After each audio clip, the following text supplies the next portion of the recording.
Hello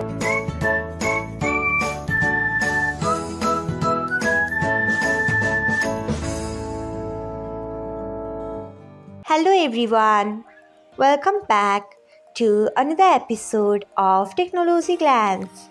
Today, in this video, I'm going to guide you through how you can pin a message on Messenger. So, let's get started. Firstly, open Messenger app in your device. Then, find the chat on which you want to pin a message. Next, tap on the chat. After that, find the message which you want to pin.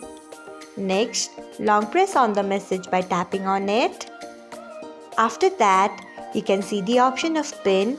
Tap on it. Next, tap on pin. So, this is how you can pin a message on Messenger. Thanks for watching. If you found this guide helpful, we would love it if you hit the thumbs up button below. We upload great new tech tutorials like this one every day. So, do not forget to subscribe to our channel and hit the bell icon so that you'll never miss another update.